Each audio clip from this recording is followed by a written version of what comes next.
All right, ladies and gentlemen of NerdCage Nation, we have Kev Bayliss in the house. We're going to get things started here in 5, 4, 3, 2, 1.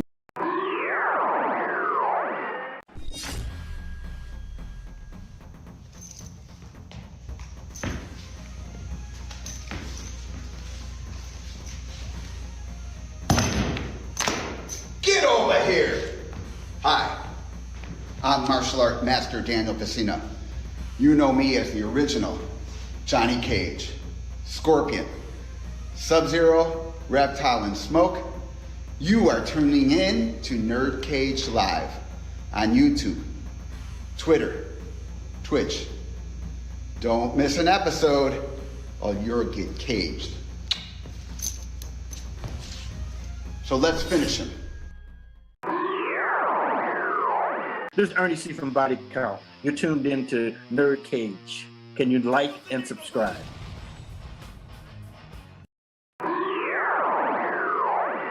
It has begun! If what you say is true, the Shaolin And the NerdCage? could be dangerous.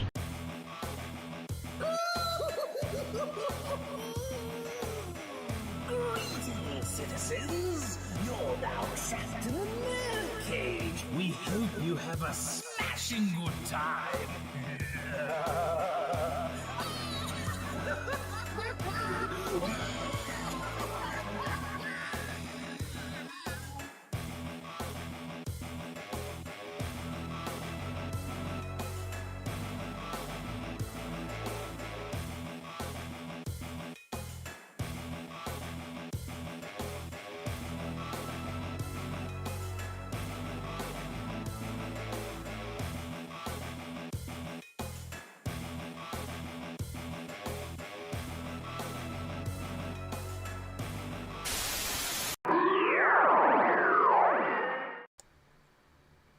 You are now about to witness the strength of Geek Knowledge Alone. Welcome. That's right. Once again, you are trapped in NerdCage Live. This channel is a celebration of all things pop culture, including yours truly, the golden age of Rare, Donkey Kong Country, Killer Instinct, and more. So if you are new to the channel, please hit that like button and subscribe. I'm your co-host, Jay St. G, certified geek, 7 days a week, coming to you live from yours truly, the land of the orange, the land of Tom Cruise, the land of Earth Crisis, of Syracuse, New York.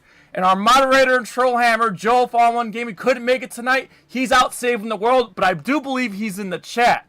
But, hailing all the way from the Kingdom of Kong, Manchester, United Kingdom, it is my honor to introduce special guest, voice actor, game developer, musician, artist, martial artist, you name it. This man is a Renaissance man. He crafted our childhood. Ladies and gentlemen of NerdCage Nation, please give a warm welcome to Mr. Kev Bayliss of Rare and Playtonic Games. How are you, sir? I'm good, thank you. How are you? You good? Hey, Nervous, never better. I am. This is absolutely exciting. This is definitely a childhood dream come true, and I just want to give a quick shout out to the chat. I see Joe. I see our friend Artar. So thank you for being here. If you have questions for Mr. Bayliss, I will try my very best to fetch them as we go. We'll definitely take questions at the end of the show. We'll be here for about 30 minutes. But before we get started here, I just want to give everybody a friendly reminder that Joe and I will be on twitch.tv/NerdCage Live on Monday for more Zelda Echoes of Wisdom. And on Tuesday, we'll be back for Sonic Shadow Generations on Twitch. And please mark your calendars for Saturday, December 14th for our Cheesy Movies for Charity 3 as we try to raise at least $2,000 for St. Jude's Children's Hospital. That'll be, again, Saturday, December 14th at noon. But hey, we're here to talk old school gaming with yours truly, Mr. Bayliss. So for starters, Mr. Bayliss, please let the chat know what you do and what you're basically famous for, and promote whatever you want to promote, and we'll go from there. I love that. Famous. Famous.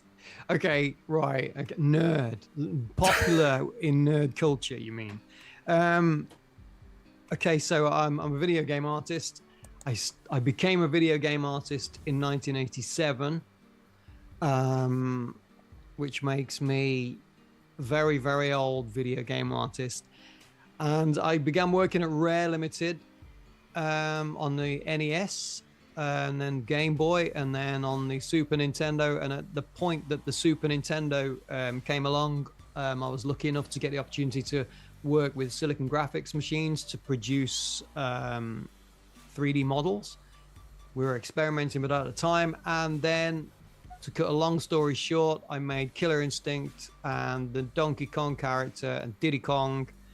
And then onto the N64, Diddy Kong Racing, old Battletoads way before that. And then took a break from the industry in 2005 after working on Dinosaur Planet and Perfect Dark. And then short, well, I wouldn't say short, but it was about 10 years messing around with music with Dave Wise and some other bands. And then I got involved with Playtonic Games, who I've now been with for another 10 years, which makes me feel even older. And now I am also doing some other stuff with some guys in Norway, which is a school project, which is trying to get education into video game education into schools, which is also now getting a lot of support from the Norwegian government. So that and streaming and just painting and just being an idiot, that's basically what I do and what I've done for the last 30 years. And yeah, now I do feel really old. Yo, you're not, man, you look fantastic, by the way. It must be, like I said, I don't know if it's that the stuff you guys eat in the United Kingdom or if it's all that martial arts that you do. So God bless, man. I don't do any of that anymore. You try doing martial arts now, all your arms and legs just seize up. So I'm too old for that now. But no, I think I don't have any kids, so that helps you just stay a little bit younger, I guess, because you don't have so many grey hairs come along because of the stress of having kids. Yeah. But, I have a dog that does keep me in check and a wife that keeps me in check. So yeah. Well, God bless. That's wonderful. So I want to go back to the beginning real quick. And thanks for mentioning all the stuff that you do. But I have to ask, and it's kind of a basic question here, but when did you decide to be an artist, and when did you specifically decide to get into gaming, like game development, and like what was like the moment in your life that you're like, yeah, I want to make help make games and stuff like that?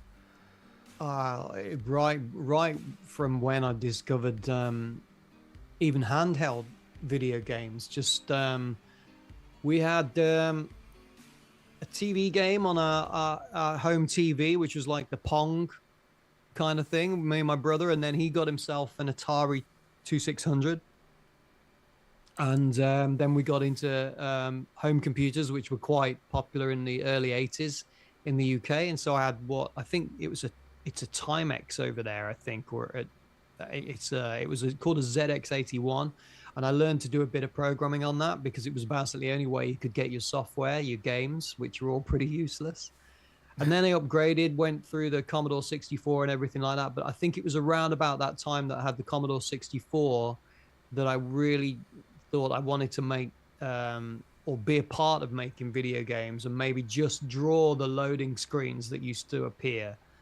And then I was a big geek, a big nerdy nature boy, and I used to love sitting in my back garden and studying animals that lived in my back garden pond, and I'd go and paint them and stuff like that. And so then, like any kid, after I'd watched a cartoon, I'd go and try and create monsters and paint monsters and stuff like that. But when video games came along, it just seemed like this brand new sort of medium, which I could see that you could make cartoons and stuff like that without needing cells of animation and stuff. So I really wanted to do that. And then I managed to get a job at Rare, really luckily, because they were so local to me. Oh, okay. That I was going to ask. They were actually about 5 or 6 miles away, maybe 10 miles away, between my grandmother's house and my house. And my parents dropped me off at the farmhouse building. It was Rare at the time in 1987, while they went to go and visit my grandmother. And then when they came back by the end of the evening, I'd been offered a job, so I started there the next week. So that was how I got in. Now, did you go to like art school or any like tech school? No. My art teacher actually told me I'd never make it as an artist, as a living as an artist. Which was quite funny, because I can remember driving across I was gonna say one morning while she came the opposite direction with her car, and I came over in my car heading to work, and it was it just happened to be a sports car that Rare had provided for me at the time, so I just happened to catch eyes with her. And yeah, I mean, don't listen to what your teachers tell you. I guess back then there were rules that perhaps weren't followed that are followed now, and so I think you could make the odd careless remark and try just say the wrong thing, and I think more than anything that just probably encouraged me to try and to prove them wrong. So well, you damn sure did. That's all I'll say. All right, now I want to fast forward a little bit, and for the record, everybody of NerdCage Nation, by the way, I just want to shout out to I'm probably gonna butcher this name, Sean Becker, coming all the way from Germany. Thank you for being here. Also, my friend Melissa, thank you for being here. We didn't plan this, but this week just happens to be the 30th anniversary of Donkey Kong Country, and I'm sure we'd be crucified if we didn't talk about that. So obviously you just told us how you got into Rare, so please let's fast forward from how you got into the Rare and how Donkey Kong Country came to be, and when Nintendo approached you guys and everything else. Like, how did it all go down when Donkey Kong Country kind of like was set in motion? Okay, so at around about that point, I guess it was about 1992, something like that. We'd already got a great relationship with Nintendo, and they owned, I'm sure they owned a small percentage of the company at that time. But because of that, they would come over and visit us and keep check on what we were doing, see if there was anything new to look at. And Tim Stamper had been experimenting and sort of taking a look at these new silicon graphics machines, and I came into his office one day and there was a lot of brochures on his desk with sort of wireframe car tires and a Formula One car moving along, and it all looked very technical. And I thought he was actually looking at buying another car, because he was always buying something. And I saw what they all were. I asked him what they were, and he says, "Oh, it's 3D graphics." And he was, bless him, looking to the future, whereas I was just more focused on what we could actually do at the moment. And I just couldn't understand why he was looking at that kind of thing. I just didn't really get the concept, because we'd got a Super Nintendo, and it was a sprite-driven piece of hardware. Yeah. So it wasn't really capable of 3D graphics, and the only 3D graphics I'd ever really seen were in the video games, vector graphics like Battlezone and that kind of thing, and Tempest from the 80s. And then we took a look at it, and next thing you know, these machines appeared in the room, and these machines cost thousands and thousands, like it's £20,000-30,000 back in the late 80s, 90s. And the software to run them cost pretty much the same kind of price. But around about that time, we were moving the offices around, and so he went upstairs into an office of his own and bought the newer version of the machine. So we had two of these machines, and I was left with this older version to experiment with downstairs. So I immediately started building fighting game characters, because I wanted to work on a fighting game. So around about that time, there was the huge rivalry between Sega and Nintendo. You were either in one team or the other team. And also the movie Aladdin had become popular, and Sega were boasting that they've got this new game, and it looked fantastic because it had all of the animators from Disney working on it, so it looked really, really top end. And so Nintendo wanted something to compete with that, and they came over, and we'd actually prepared a demo that I'd put together with Tim. He continued to work on some backgrounds. I think he made an alleyway, and I built a boxing character. And I don't know what the other character was, but I built a few of them, and I just sort of put them in a stance like this and just made them do that. And that's basically all they did.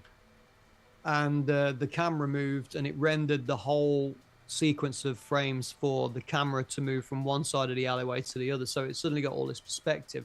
And so you were basically looking at a layered movie on top of a layered movie. And then we put some music with that and just showed it to them.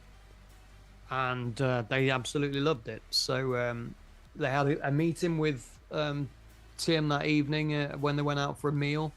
Tim told me to go home. They loved the graphics and everything that I'd been doing. So the next morning he came in and says, yeah, they want you to work on an IP and get something moving with the graphics. So do you think you could do this? And he gave me, I've actually got it here somewhere. It's a really thick set of faxes from Nintendo. And wow. I was opening it, and it was just lots of pictures of Donkey Kong and Donkey Kong Jr. And they said, we're going to reboot this character because it hasn't seen the light of day for 10 years. And we think that this style would be a great way of doing that. So I had to drop what I was doing with the fighting game and then get on to modeling a monkey. And so I went to the zoo and I bought lots of VHS videos. We had a zoo just down the road, so we were very lucky. And yeah, I started building this character based on some scribbles, which I've posted online a few times. And I wasn't that experienced with the software, so I was just kind of learning as I was going. It was all a bit of an exercise, but they wanted to see something, and so I built this character. And they loved it, and they just wanted me to put a tie on it, basically. Meanwhile, Tim started making lots of jungle stuff. There it is. And so he made lots of rubber tree plants and stuff like that, and while he was upstairs. And then we just started putting animations together and weather effects and building up a small team to get this demo together for the CES. And yeah, it was pretty amazing what it looked like. It was just, and I also got asked then to build a sidekick character, so that was Diddy. But I just wanted to get back onto the fighting game. I saw the value in it, and I wanted to work on the game, but for me, it was fighting games all the way. I just wanted to make the next Street Fighter or Double Dragon. So. Well, before we get to the fighting game stuff, because I know where you're alluding to, let's talk about Diddy Kong real quick. Because my question is, this is just a personal question, and I know you designed Diddy Kong. You essentially gave birth to Diddy Kong. But my question is, when Donkey Kong Country came to be, obviously Donkey Kong was. I know you said Donkey Kong. You know, they said Nintendo was like, well, we want to bring this back. It's been 10 years, etc., etc. But there was also Donkey Kong Jr. Like, he was already an established character. So what made you, whose decision was it to bring about Diddy Kong instead of potentially Donkey Kong Jr., or was that not ever on the table? How did that go? Well, to be honest, I mean, we had a little panel a few weeks ago at EGX in London, and Greg Mayles actually explained this better than I could. But you see that I was building characters, and then they were starting to create this team over in another block. And so there was lots of design stuff going on, but as far as I was concerned, I just had to build these two characters. And I think from a design point of view, they wanted to offer something different for the sidekick character. And when I think Greg came over to me and said, can you make it, he needs a sidekick. And it was kind of in my head that it was going to be DK Jr. But they wanted to change him around to make him more agile and give him a tail so he could do stuff. And I think when we showed it to Nintendo, they were more concerned about a dramatic change with that character becoming a monkey rather than a small ape. And so I think they thought, no, it's a different animal basically. So let's have a new character, and we'll keep DK Jr. out of the equation, and we'll leave him, and we'll introduce this new character, Diddy. Also, I think wasn't around about that time, hadn't we just had Super Mario Kart? Yes. Was that out then? I think it was. Yes, So, 1993. Yeah. So my guess would have been that they'd already got DK Jr. in pixel sort of 16-bit format, in traditional pixelated format, and he looked very similar to how he had done on the arcade game and stuff. So I think they probably thought it's too soon to make any drastic changes and remodel that, but we haven't seen Donkey Kong for a long time, so I think they welcomed the addition of a new character. All right, now, not too off topic here, but obviously you mentioned that you helped redesign Donkey Kong. So this specific design here, was there any like inspirations or on redesigning like any other outside influence of redesigning Donkey Kong to what the arcade was, or? Oh, he's getting something. Here we go. He's got an arsenal already. So this thing here, it's not focusing very well, but you can just about see it's a clicker, which is of a Battletoad. Yep. And it's one of the original clickers that a company produced for us when we made the Battletoads. And if you look at the Battletoad's eyes, they have these kind of pointy, almost like an M shape. And when I saw Miyamoto's design, I didn't think there was anything wrong with it. And to be honest, I was probably being a little bit lazy because I'll just get this done and get back onto my fighting game. And so I just drew my Battletoad's eyes on DK, which was the original DK. And it didn't really look right, so I had to change his shape and make him a bit more robust. And as I say, there was a zoo just up the road, and there's a silverback gorilla there, and he was huge. He was a real big guy, and it just dawned on me that most of the time, because he was not a happy animal and he was just sitting with his back to you in this huge glass room, and it was quite sad, but all I ever remember seeing was this enormous muscular back. And he was sort of sitting like this all the time, looking the other way. And so I just thought, well, I'll taper the body so it looks more like the ape that's down at the zoo, and I'll put these angry eyes on to give him that frown that the gorilla also had there. And that was how it came to be. And as I say, Nintendo looked at it, and they did like it, even though it was very different to the original, because it had some character.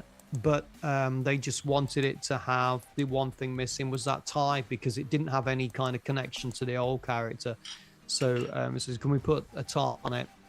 So it looks, I guess, giving an animal some clothing kind of suggests some kind of intelligence, where you have the whole Goofy and Pluto thing. Pluto's the pet because it's wearing a dog collar, but Goofy would be fully dressed in trousers and everything else. So I think they just wanted some kind of clothing on the guy to make him look like he was an intelligent being. And so when I did Diddy, I adopted the same kind of policy and put the cap and the t-shirt on him. So now, were there any like specific inspirations on Diddy's design? Yeah, there was a box of cereal called Cocoa Pops, which I had when I was a kid. And there was a monkey on that. Yes! A little bowl of cereal. And I just remembered seeing that when I was a kid. And I used to love those. So pretty much the same with Timber from Diddy Kong Racing 2. He was, I think, Tony the Tiger's nephew. Wow. Put a cap on any animal and it's instantly a character. So I just put a t-shirt on this monkey design that I did, which was based on DK's face, and then the cap, which worked well for Nintendo, obviously. So, but yeah, that was it really. Wow, that's definitely incredible. Who knew, cereal was an inspiration for Diddy Kong. Right. Now, I definitely want to go into some of the fighting stuff that you were just talking about. But before we go into that, while we're still in Donkey Kong Country, I have to ask, because this is just recent big news on Nintendo's end. I'm just going to make the assumption that you saw that Nintendo Direct with the Donkey Kong Country theme park in Japan and opening it up pretty soon here over in the United States down in Florida. What was your reaction to seeing, like, all the stuff that you kind of helped develop kind of be brought to this giant theme park? It kind of makes it real, doesn't it? Yeah.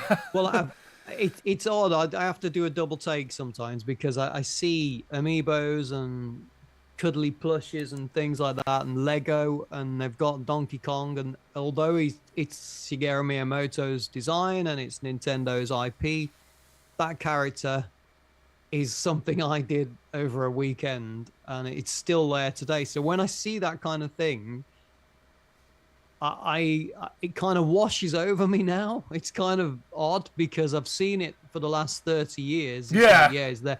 And occasionally I have to remind myself that I designed him. I know he's there, but I think I've got that used to seeing him and seeing Nintendo logo and everything around it. And of course, the team that works so damn hard on the games, that it kind of doesn't really feel like mine. It feels like all of our, do you know what? It kind of belongs to everybody. Mm-hmm. But yeah, I do occasionally think, hang on, I did that. And shouldn't I be getting some money for this? Or shouldn't I at least get an invite to the park or something? Or the film? That would have been nice. Yeah.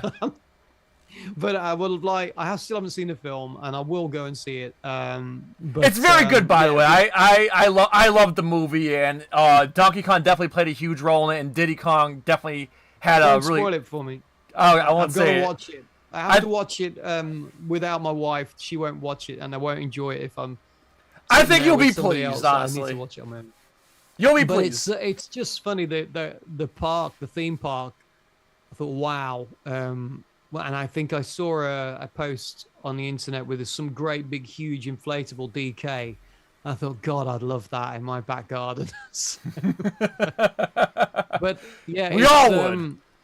It's cool. It's very, very cool, and it's flattering to know that it's not really been changed. I know that he got tweaked a little bit and facelifted for the movie, and also over time, of course, we always improve things a little bit, and so the face of him has changed a tiny bit, and the hair and his shape has become a little bit more established now. But when we first built that character, it looked like nothing else because of the rendering technique, and so I think you could get away with anything. I could have put a clam jumping around like this, and it would have looked solid and real, and people would have said, yeah, that's Carlos the Clam. It's brilliant.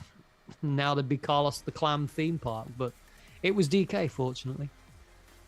Excellent. And I know we don't have that much time left, so let's just... I could talk to you all day. I have millions and millions of questions. Obviously, we won't be. We can do another one. Yeah. We'll definitely have to have you back for another one. But let's transition to Killer Instinct. So I'm just gonna make the assumption, as you mentioned, as you showed Nintendo those demos of the fighting character sprites. I'm guessing was that the gateway to what would become Killer Instinct. Yeah, it was originally called.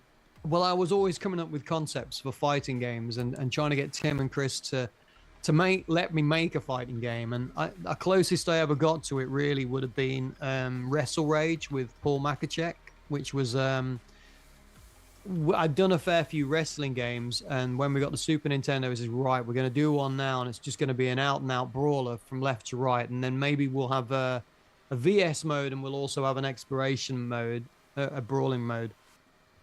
And I started building characters similar to the Ultimate Warrior, and it was all looking great, but then we hadn't really got any direction with it. And Tim's point of view was that fighting games were just a fad and they were going to come and go, and they were. The market was absolutely flooded with them at the time. So I wasn't really allowed to do that. I'd come up with concept after concept, and so... But I worked on the Battletoads coin-op, and that was probably my Double Dragon fix, and so I tried to make it as close to that kind of thing as possible with the quite violent moves on there. But I built those characters, and I think originally we called it Brute Force, and we were going to have a memory card in it so that when you went to the arcade, it knew your position and everything like that. And but the beauty of it was the software allowed us to add all this what they called natural phenomena, which was you could make a character out of water or ice or fire. And of course, after seeing the movie Terminator 2, the first thing I wanted to do was make Chrome Man. And then I thought, well, I can make a fireman, and I can make a man made out of iron and make him like a robot, because it didn't really lend itself towards organic characters, because at the time the software was a little bit crude. There wasn't really any way to make joints flex in a quick way. So I was tending to use these ball and socket joints on everything, which lent itself towards sort of manufactured characters that looked like, I don't know, cyborgs or something. But then they introduced some more features which allowed me to do that and have a more organic look. And so before long, I was scanning in pieces of steak off my dinner plate to use as textures to create for Riptor's neck. And Nice. that kind of thing. I just started experimenting and building characters. And the most exciting thing about that game was the motion capture, because I was the only one that did any martial arts at the company, and of course I built the characters and I knew how to set them up. But we got this really primitive motion capture software called well, it was by a company called Ascension. It was called the Flock of Birds, and we had to manufacture our own suits, which had all of these magnets running down cables which ran down through these sort of shoulder pads and elbow pads. And one guy would sit there with the monitor and press the button to say record. And then I would stand on this makeshift platform, which we'd built. And it was kind of like a small stage with this hugely heavy motion capture equipment hanging above me. So if I moved too far forwards, it would have fallen on top of me and broke my neck. And I would just start pulling off moves which I could use for any character, because obviously you threaded that into any skeleton of a character. And it was quite funny to see a dinosaur walking around like this and putting its hands on its hips when it was taking a breather, you know, when you got it left. It was quite wireframe dinosaur sitting there having a cup of tea between takes and stuff. So, Now, I know you played Jago. Were there any other characters that you portrayed?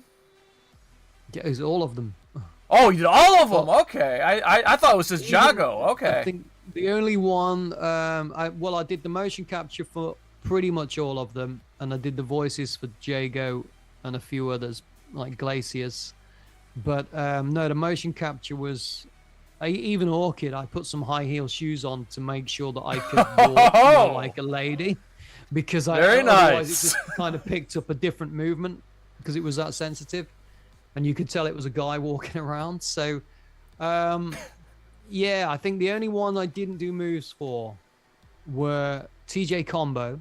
That was John Parrish, right, from Mortal Kombat? No, it was Simon Farmer at Rare. Oh, Killer okay. Instinct. Yeah. He would swap into the suit, and he did the moves for Combo, at least on the first game and the second game. But the only other guy that did some motion capture was Chris Tilston, one of the software, one of the designers on the team. He actually stood there with the sword like this, and he was Tusk in the Yes, second game. Tusk. Yeah. Yeah. The barbarian. Yeah. Yeah, the rest of it was myself. So. Okay, I hate to do the Dance Monkey Dance thing, but could you possibly just do your Jago voice real quick? Yeah! That was it. It actually means ball of fire or throwing ball. We made the word up, and I think we had a Japanese translator over with us at the time, and he double checked and says, "No, that does. It makes sense." So. And also, what was your style? Like, what style of martial arts did you study? What was your discipline?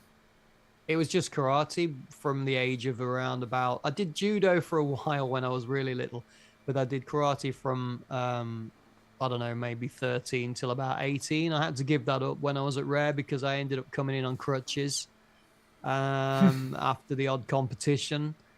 So I can remember Tim had a word with me one day and said, "Look, Kevin, it's starting to affect your work now. It's either your job or your ninjutsu, whatever you want to do." Yes. But we'd like to see you in without bruises. So yeah, I kind of knocked that on the head because I'd hurt my ankles and stuff quite a lot. So that was awesome. Thanks so much for sharing that Killer Instinct story. Again, I'd love to talk more Killer Instinct. Can I have 5 more minutes with you?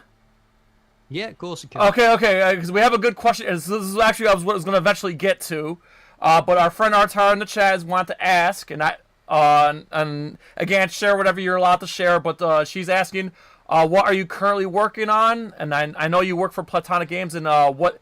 And obviously, she wants to know if you still work on games, and of course, if there's anything you can tell us about what Playtonic's up to, we'd love to know. Still work on video games at Playtonic Games, and I'm working on.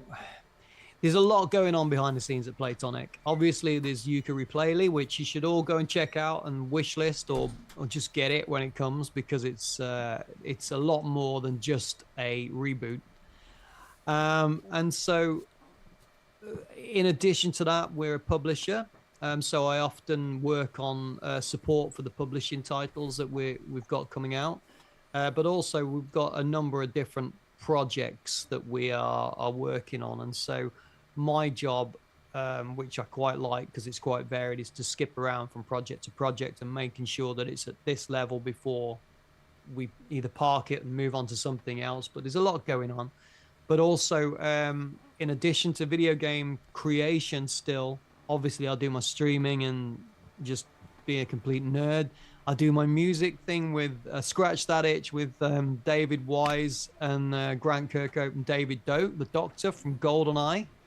Nice. And we play Video Games Rock, which is a series of different video game anthems, and I put some vocals over there and some graphics, and so we do that. We did that in Phoenix earlier on this year, and also I've become involved with a scheme which is backed by the Norwegian government now to bring video game education into schools in Norway, and hopefully this will catch on. But it seems to be taking off quite well, and it's getting a lot of interest. And I mean, what kid wouldn't want to learn about how to make video games and what you need to do when you're older when they go to school? So yeah, we're teaching kids from the age of 5 right up to, well, even going on to the colleges now, up to the age of 18, 19. So that's fun. I've got a varied job, I guess, but it's all connected to video games in one way or another. So I'm well, you're lucky. Absolutely living the dream. I'll tell you. A quick question: Does Yooka-Laylee have a release date yet? You'd have to check the site. I'm too ignorant to know that. Oh, okay. Yeah, good. Because I haven't played Yooka-Laylee, so now I'm looking forward to. And so I'm going to hold off on Yooka-Laylee. I'm going to wait for Yooka-Laylee, and I'm also going to go back and play Impossible Layer as well. So I definitely look forward to. I've been involved with it myself in modules of it, but I've been trying to hold off actually playing it properly because say it's been 10 years since I worked on the original, but I'm dying to actually see everything in the game sort of first time again and do that as a live stream because it would be good to get a reaction to see what's happened. Oh, excellent. And how it's changed. So yes, and also I just want to remind NerdCage Nation to be sure to follow Kev Bayliss on all socials. I had the links in the description as well as his Twitch. So definitely check out his live streams, and again, give him a follow on Instagram and all that good, and X and all that good stuff like that. To see what he's up to, and again, I love the stuff that you post. I love he's always posting like artwork and some drawings and stuff like that of stuff that he's worked on. In fact, I saw last week you showed some artwork for Donkey Kong Country, Diddy and Donkey. That was really, really cool. So everybody, you definitely got to check out Kev on social media. He's always posting some really, really great stuff. And also, on behalf of NerdCage Nation, Kev, thank you so much for crafting our childhood. I'll never forget the first time I saw Donkey Kong Country. I was just blown away. I thought at age 7 years old, I'm going to be 38 next month, but at age 7, I'm like, wow, we made it. It can't get better than this. But man, you just continue to make all these great games, and Killer Instinct, Mortal Kombat will always be my favorite, but Killer Instinct's kind of like my side girlfriend that I cheat on Mortal Kombat with. So I love Killer Instinct. It's still one of my top 10 games to this day, as well as Donkey Kong Country 2. So man, just on just behalf of all the fans here, thank you for all your hard work and your continued hard work. And just know it hasn't been for nothing, man. Everything you've done is just everything has just been amazing, man. And it's been a real honor to chat with you, and we cannot wait to have you back on the show. Yeah, I'd love to come back, but thanks very much. It's all been fun, and I hope I'm still doing it in another 10 years' time, in whatever shape or form I'm doing it. Even if I'm not in development, maybe I'll be doing something else. But it's good to be able to spread myself around and do a lot of different things. But as long as it's relating to video games, that's what I'll be doing. So, but yeah, I'm happy to still be in development at the moment. Okay, I do have a question I want to ask you off air, but real quick, one last question before we sign off on here. Are there any games outside of stuff that you're working on? Do you have any like favorite games that you're playing right now? At the moment, I don't really play games because as soon as I finish at Rare, I always refer to it as Rare because it feels so much like Rare. Because you work with everybody from Rare, so. It's a bunch of the same guys that I work. You can close your eyes and be in the same team. But when I finish for the day, I'll take a break for a little bit and then I'll do some graphics for whatever other project I'm working on, or streaming, or some painting even. But one thing I like to do when I stream is play the games that I made years ago or had a part in, and at the moment it's Diddy Kong Racing season because it's got the Christmas music. So I've just finished my last painting of Conquer and DK, so nice. I thought it's time. I'm gonna finally defeat Wizpig this year because I've been playing it for 2 years on the trot for that whole Christmas season, and I think this year I might finally do it. So I've just got it out of the bag a couple of weeks early, and I've started playing that for the first time last night. So hopefully this year, you can't beat me. Yes. He's gonna get his ass kicked. All right. Before we go here, Mr. Bayliss, do you have a message or anything you want to say to our audience? To NerdCage Nation before we sign off. Thanks very much for playing the games. Enjoying the games. Anybody looking to get into the industry, excuse me, anyone looking to get into the industry, take a look at some of my posts occasionally. They occasionally give a bit of career advice, or just keep trying. It's a difficult industry to get into, but it's well worth it. So yeah, keep playing games too.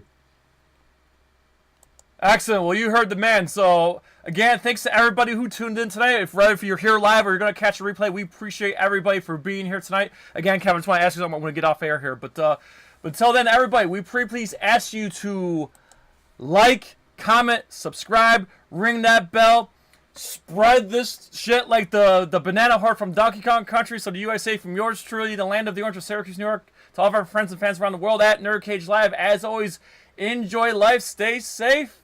Eat your vegetables, do your push-ups, go to the gym. Thank you very much for tuning in. Thank you to Mr. Bayliss for hanging out with us tonight. Good night. God bless. And have the best day of your life.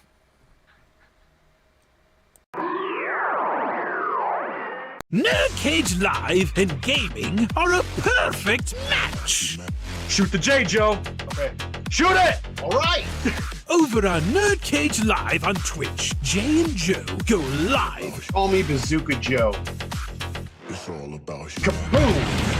Playing both old school and new school games every Tuesday night.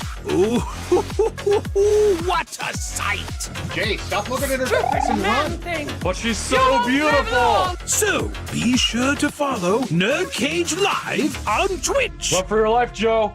Run for your life, Joe. Running.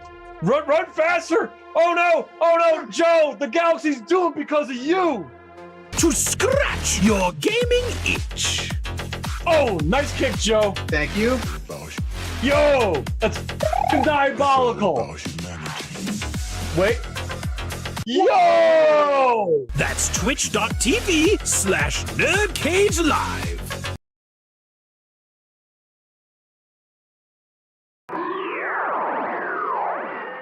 Ooh, trying to get out of the nerd cage, are ya?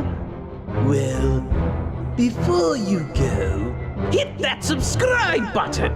And if you're really intrigued, ring that bell. Thank you for dropping by. Until next time, tell everyone you know about NerdCage Live!